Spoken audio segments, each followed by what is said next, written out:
Well, hello everybody. It's your boy Crunchy Frog back in the Minecraft world. The world where we truly belong. As you can see, I've started up a little farm over here. I did this off camera because I don't want to bore the pants off of everybody.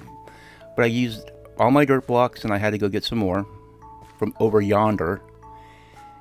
And for those of you unfamiliar with the art of farming, 4 dirt blocks away from the water source gets irrigated and you use a hoe, or as Etho would say, you use your mom on it.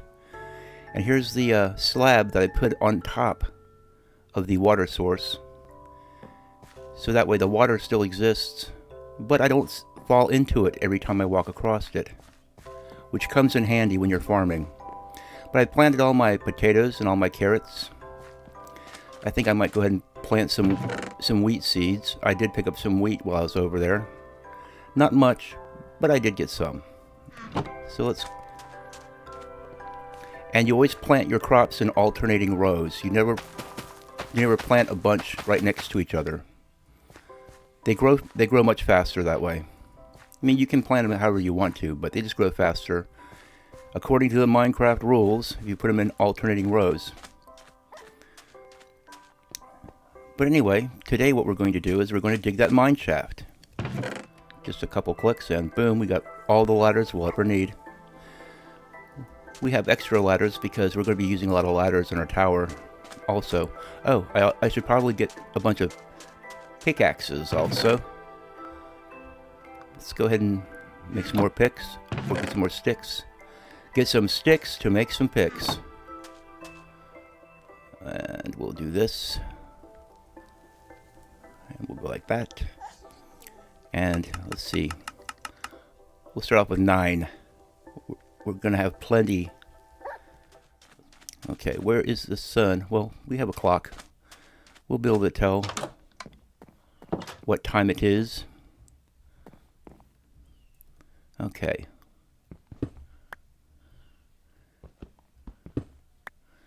Now we're going to put the ladder on this side. So,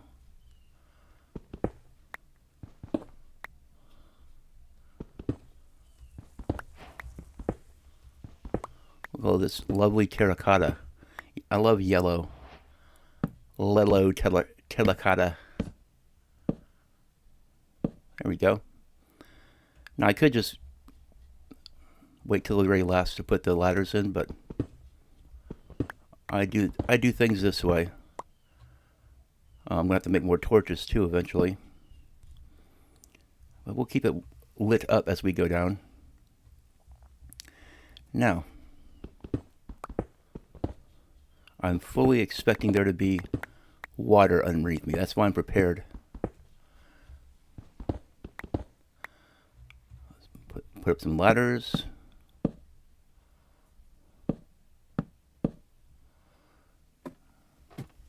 Okay. Ah, our first copper. Oh, I hear a zombie. You hear that guy? I hear a skeleton also. Oh, there we go. Look, there's our little creeper friend. Here, let's get our sand out. Oh, great. That jerk. He's a real jerk, that skeleton. I don't feel like dealing with those guys right now, so that's why I do what I do. Let's go ahead and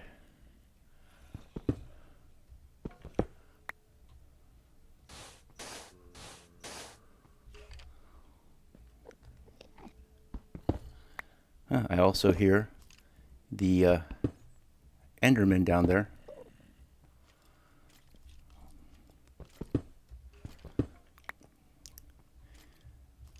You see, this is a little bit of an early game cheat code.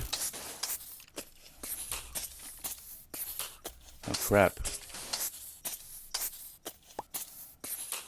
You hear that? That's the creeper that snuck in. I suffocated him using sand.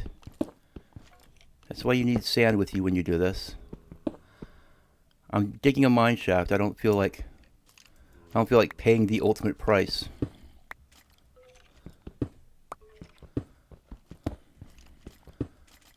Okay, it looks like it's pretty stony over here. Let's go ahead and, or no, let's replace our hoe. We're not using the hoe right now.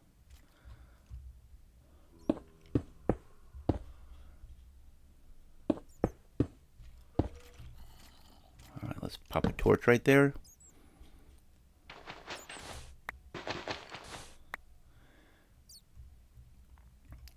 Now you don't want to put your ladders on sand, because an Enderman can come along and steal a block of sand, and in so doing, ruin your whole ladders.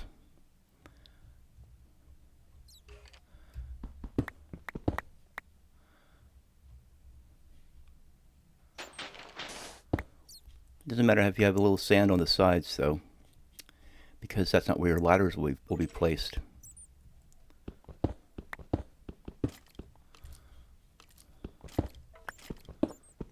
Okay, we're going to have to block that off.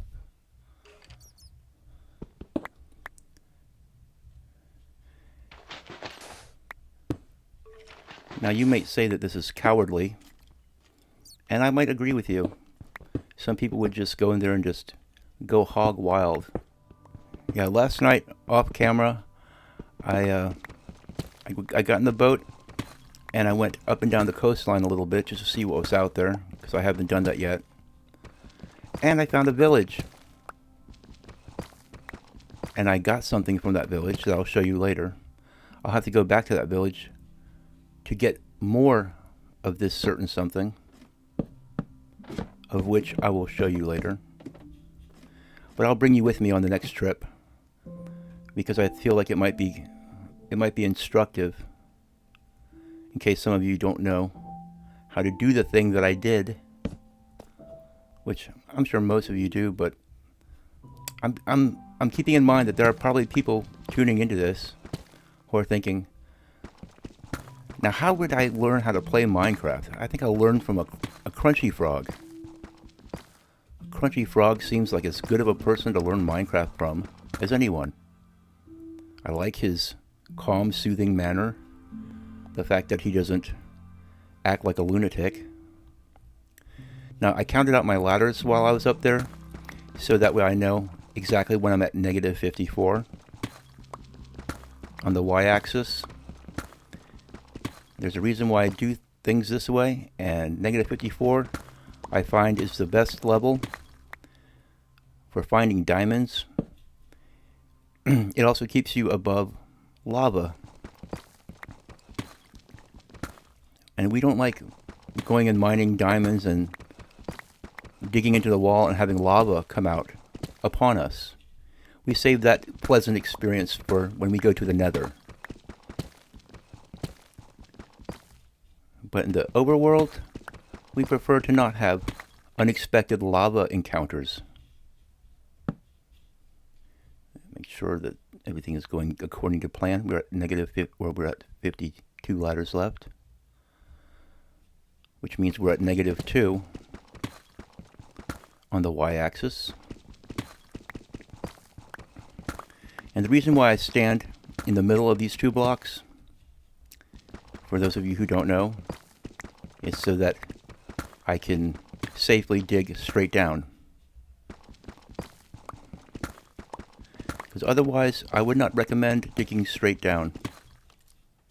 Oh, I hear skeletons.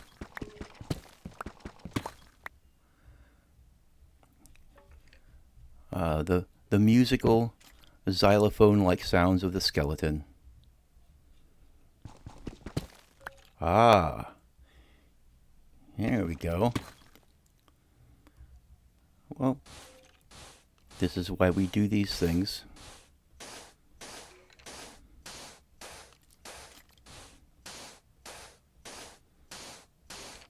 Wow, that's a big one. I may have to go up for more sand.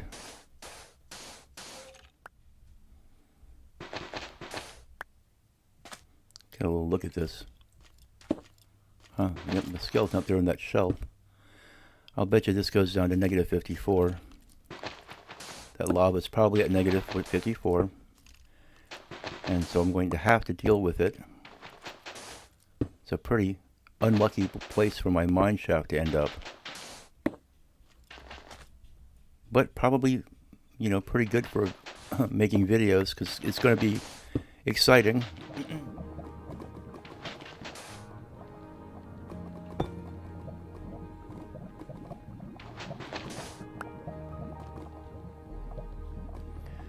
Oh yes. Well, I think I'm going to have to get some preparations before I venture out into the cave.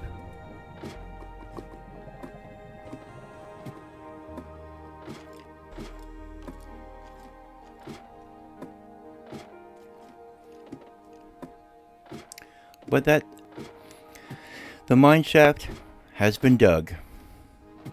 Unfortunately, we're going to have to make some special preparations, because the bottom of the mineshaft empties into a humongous lava-filled cavern. And I'm going to have to get a little bit more prepared before we go down in there and clean it up and light it up. We're going to have to make a lot of glass, first of all. Anyway, while I'm making these preparations and smelting up the glass that it's going to require,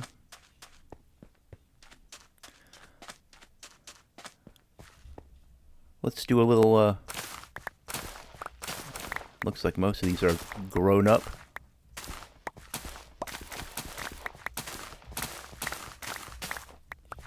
Now when we get a fortune hoe or any kind of fortune tool, then we can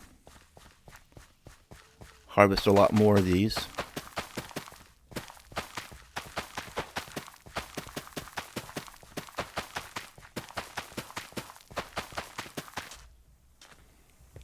Okay.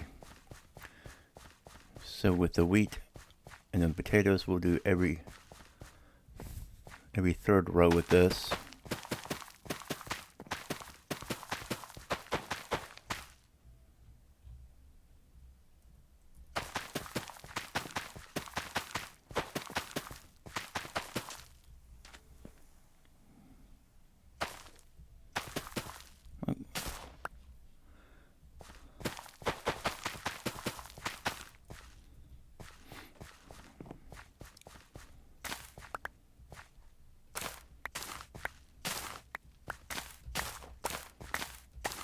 Trying to be careful not to pick any before they're ripe.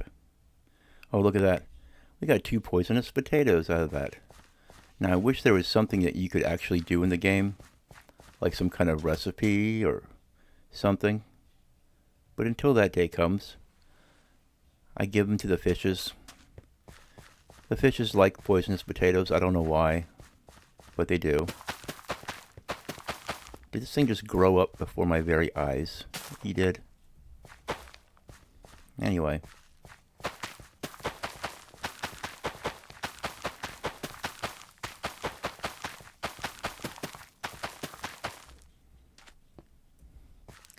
Okay. The farm has expanded.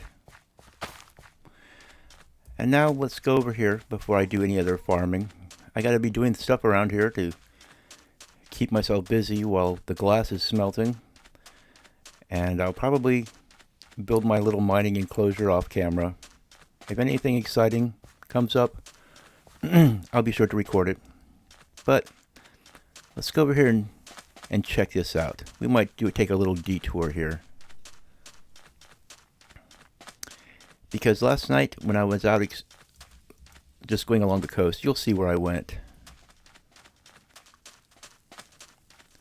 I went and got a little something from that village, and I brought it back, and I put it over here close to where I want to build the villager trading hall. So let's look in there. You see that guy? That's where I have him safely secured That's fella number 1. Hey, fella. He's nice and safe in there. I made a little enclosure. The water can flow in there. And since we're waiting for the glass to smelt, probably the most interesting that I can do in this episode would be to go over and kidnap another villager, because you need 2 to start up your villager trading hall. Okay, now we're going to need to build another boat. Let's make a pale oak boat, what do you say? Because the boats are the key for snatching a villager. Okay. Let's pop this in here. I think we have enough time to run over there real quick. And if we have to, we can use one of the villagers' very own beds. Now, we haven't looted that village.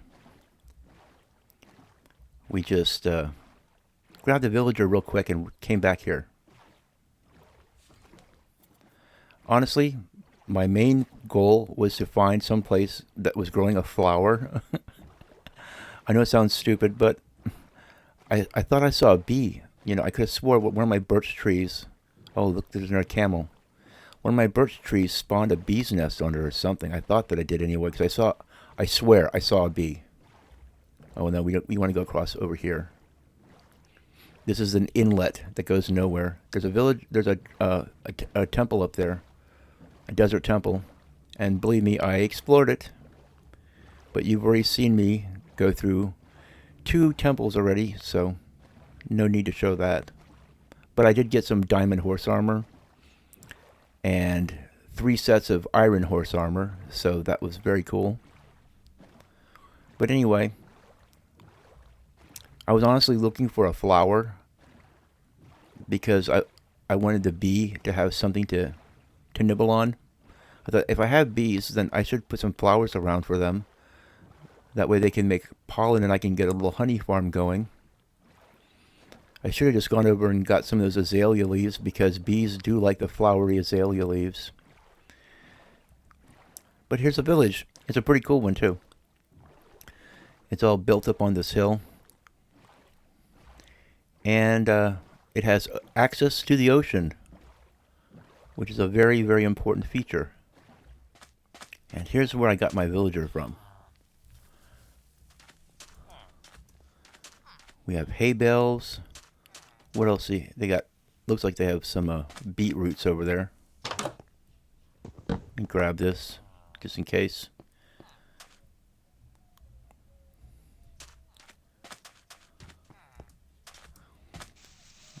I'm going to grab some stuff around here.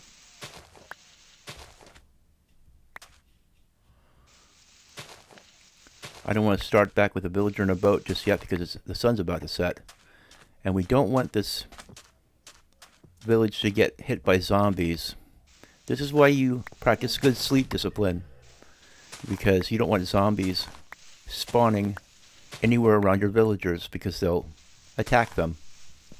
Zombies love going after villagers. Oh, look at that bed. Okay. I'm going to trade it in for this one. I do like the cyan bed better. Now, this is the kind of villager you don't want to get. You see that green shirt? That means he can't take a job. He's basically a bum. He's one of these leftist trust fund children who doesn't believe in having a job. So he's completely useless to you.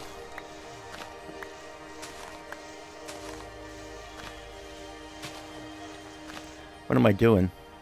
I have a perfectly good hoe. Or as Ethan would say, I have a perfectly good your mom. That Etho guy is hilarious.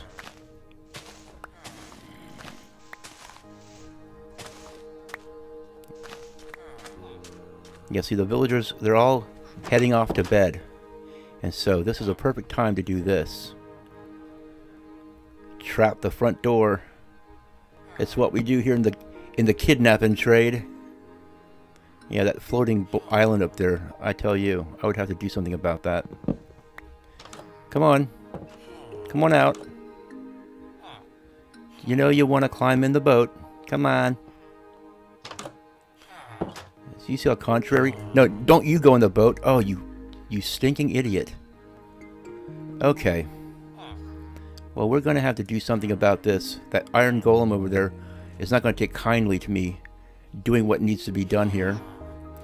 So I'm going to have to go over there and take care of the iron golem. I hate to do this, but it's just one of those things. Sometimes a man has to do what a man has to do. Yeah. Do I have any blocks to block him off? I do. Let's go ahead and just take some preemptive measures here. Okay, Mr. Iron Golem, you don't want to see what I'm going to have to do over here. But I'm going to do your entire village a favor.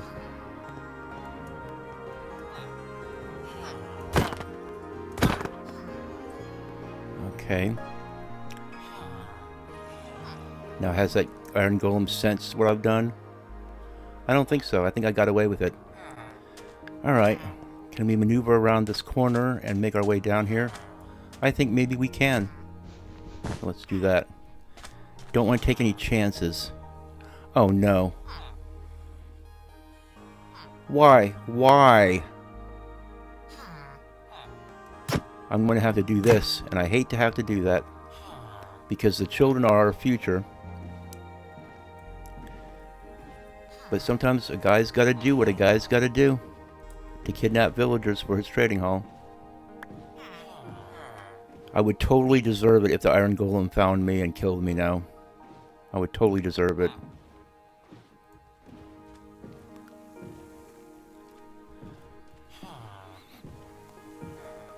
I guess I could have killed the grown-up, but I don't know. It was a difficult choice. But you have to keep in mind that it is a game. And if I was one of these redstone scientists, I would care not at all about what I just had to do.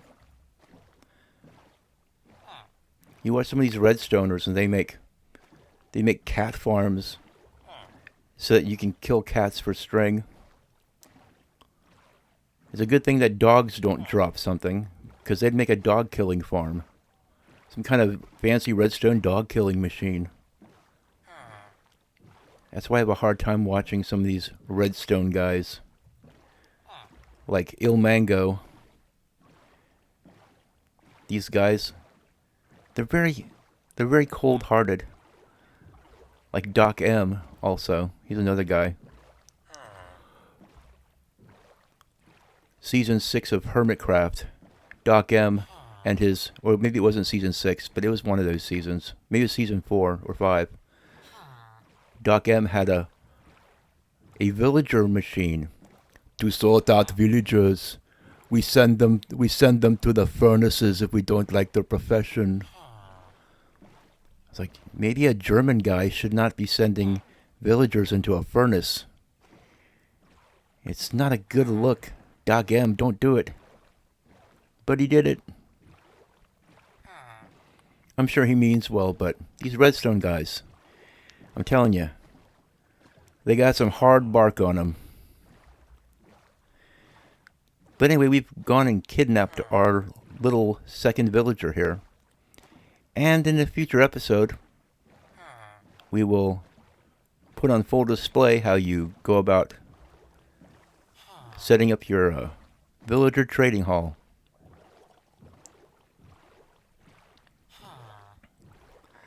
And we're going to go ahead and put him in that enclosure with his future partner.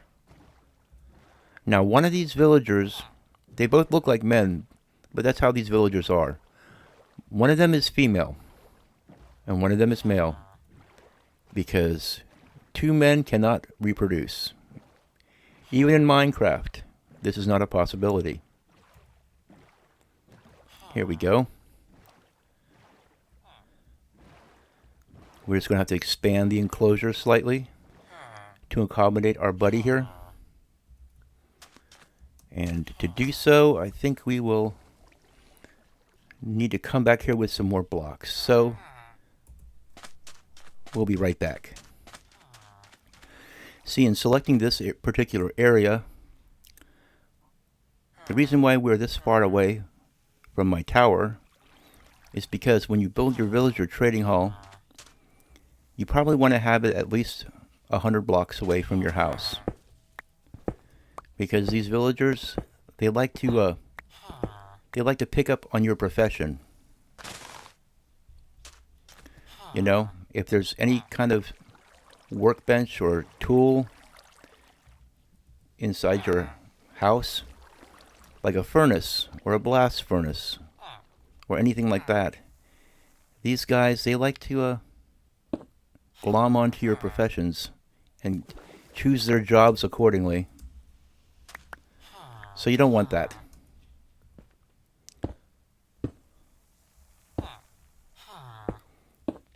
And we want them to be safe. We don't want them to come to any harm. So we make this little enclosure. We put a torch in there for them. And we make it so that a baby zombie or a regular zombie or zombies in general, they like to eat villagers. And I'm tempted to shut this off too, because what if a baby drowned gets in there? We don't want anything. We don't want to take any chances. I've never had that happen before, but I could see it happening. A baby drowned just for some reason, randomly wandering in there and making mincemeat of the villagers, because the villagers, they can't fight back. They can't do anything. They're helpless. They're like little babies. You have to take care of them. Like these little bunny rabbits. At least these bunny rabbits can run away much faster. Okay. But anyway, I guess we'll wrap this episode up on that note. I have a lot of stuff to do off camera, like smelting glass and preparing the bottom cavern room for the shelter or the mineshaft. Get some more glass. We're going to need to harvest a bunch more sand to make more glass. But I'll save you the boredom of seeing all that. And until next time, this is Crunchy Frog, signing out.